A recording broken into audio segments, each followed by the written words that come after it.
Wild card weekend. Here we go. We're going to go in chronological order, starting with Meisty's favorite game of the weekend. He wants to spend the entire hour that we have now on this on this game while Yeah. we give 20 seconds to all the other games. Yeah, here we go. Rams Panthers. West Coast team. One thing I will say: West Coast team coming to the East Coast. And the last time they did play, uh, it was a Panthers win in one of the crazier games of the season, I would say, because the Panthers were favored or were underdogs by more than two touchdowns, I believe, either 14 or 14 and a half. Matthew Stafford's playing MVP level, playing really high level football. And the They Panthers killed him. got a pick six, got some interceptions, and won by a field goal, forcing turnovers. Matthew Stafford. Um, Feisty, do you see any way that Panthers can do it again? They can repeat history, shock the world. I mean, if you listen to the picks and preview, I mean, not the preview, but the picks that we did our bracket filler on Yeah. is, I definitely think so. Now, I was kind of starting to talk to you this before the podcast, and I realized, okay, I'll save it for the pod. But I can very Yep. easily see a situation that uh, this game is very, very close entering the fourth quarter or midway through the third, and it's 10-7, it's 13-10, it's 21-17 or something very low scoring. And, like you said, the West Coast to the East Coast, and yeah, they do get Devontae Adams back. And by the way, get out the regular season. We're in the playoffs. Let's start with that. This is a new season, so anything is possible in the playoffs. And yeah, obviously the Rams are much more hungrier than the Panthers here, and everyone's like, oh, how did you fall apart like this if the Panthers do win? So the Rams have a lot to play for here. If the Panthers lose, they kind of just get to be like, okay. But I do think that we're going to be looking, and I could be dead wrong. It could be 50-0 at halftime. But I think that we're looking at a situation where it's very low scoring or very close scoring, and then Bryce Young throws a stupid pick, or a fumble happens, or the Rams remember, hey, we have Puka Nakua, and in the red zone we have Devontae Adams, and then you just can't stop it. So if Puka wakes up, the weather's probably, I don't know what the weather's going to be like, but I'm sure the weather will play a little bit of a factor. If it's chilly, it's not easy for the Rams to come across the country for that. So I think that we're looking at a better game than most people expect. Now, it's still out of all the games this week, it's still considered the loserish game of the week. Like no one cares to watch this, but I don't really agree with that. I think this is like best game of the week, and it's gonna be crazy. Yeah, I think it's been a tale of two seasons for the Rams, a little bit. Now, not completely. I think since week 13, they've been a very different player. Like that's when you kind of mark it back. So weeks 1 to 12, the Rams had the second best coverage grade in the league. Weeks 13 to 18, the 31st, which is second to last. So that's taking a big dip. And if you guys remember, first game, Rams Panthers, Emmanuel Forbes gave up the game-winning touchdown to Pedro McMillan.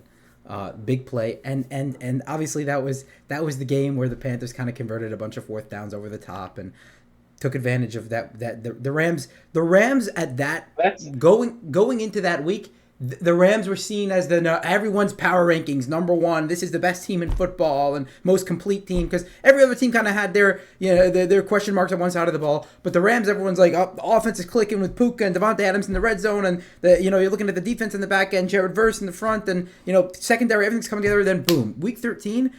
The coverage has broke down. It hasn't been as good. They've been giving up more big plays. You saw that again against the Seahawks a couple weeks later, and you saw it against the Panthers that game, and you saw it against the Falcons second last week of the season, that they have been a little more vulnerable to big plays. So I do think that's going to be a problem for them, and we have to see them. The talent is there.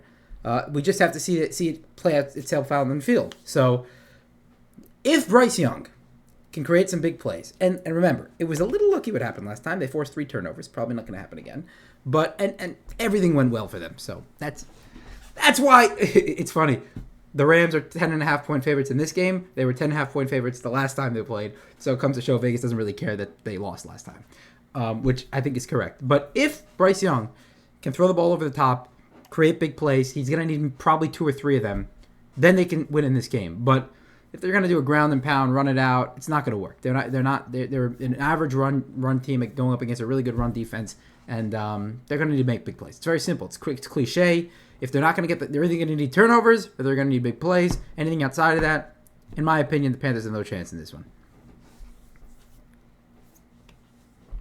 The only chance the Panthers really would have is if they get very lucky with those turnovers, like you said, and get those big plays. And if the Rams would come in with that like overconfidence, like, oh, they have no shot against us, we're going to destroy them.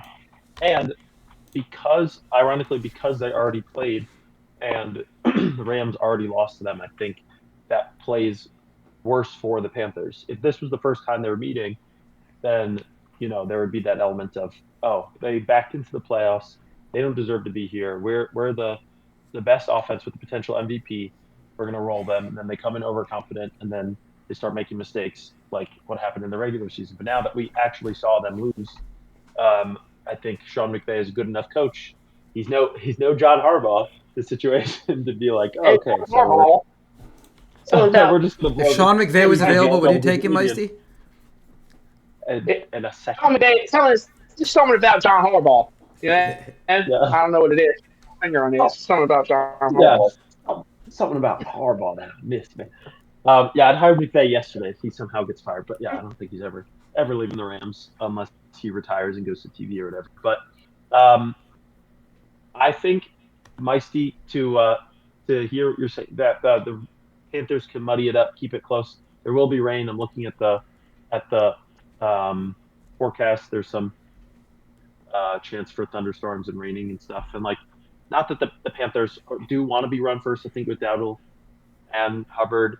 But the Rams have a solid run game. Obviously, they have really good quarterback and good pass game. But they have here's the number one run game by DVOA. Yeah, the number one rush offense by DVOA, number one pass offense as well. So they are well rounded. They can handle a wet rainy game. I think they might be getting some O linemen back. They've been missing some O linemen. Even Puka's banged up though. That team is banged up. Yeah, he's going to make some ridiculous catch. And Devontae Adams is back. Something crazy. Yeah, Devontae's coming back. Yeah, Terrence Ferguson, their O lineman, and Kevin Dotson actually may not play. That's but huge. Big to get back anyone. Unless it's Ferguson's actually the tight end, but yeah, Dotson O-line might be an issue, but I think they'll. You know why you confuse that? The Rams is all the 13 personnel, tight end, offensive line, same thing. Yeah, yeah, exactly. Basically, listen, the only person, unless you're getting Falele back, that's the only news you don't want to hear when you're like, oh, an offensive lineman is coming back. But usually when an offensive lineman is coming back, it's good news, unless you're the Ravens.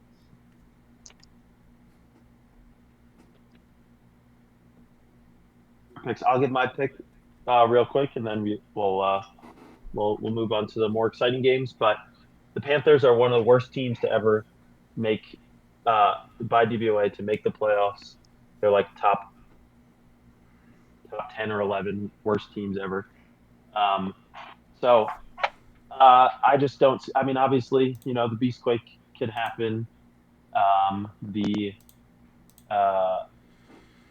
Who is it? The Commanders kept it close with the Bucks, and so it's possible, but I don't see Bryce Young and Pat McMillan being able to make enough plays, and Stafford will probably be a little bit more careful with the ball, and they should win this game.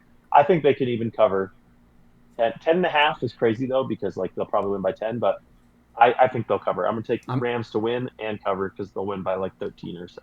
I agree with the cover. Taking Rams. Panthers. You guys know that though. Yeah. Straight up. Yeah, he picks the Yeah, I'm picking the Panthers to win, baby. They're actually going to cover the 10.5 on the other side. We flip it all the way. They're going to cover -10. No, that would be crazy. Yeah. Yeah, you should roll the line all the way back to Panthers -10. Yes, sir. All right. So Pisces 10 toes down with the Panthers. It's awesome. All in. Okay. Yeah. Next game. Is that a catch? It's 10 toes down to catch. I don't know what the catch is anymore. Who knows? No, we don't even know. 10 toes might be might not be a catch, or maybe a catch with two heels. We don't know. Without a Or football move, it's probably not a catch. yeah, 30 toes because you get 3 feet and then not a football. Yeah. 30.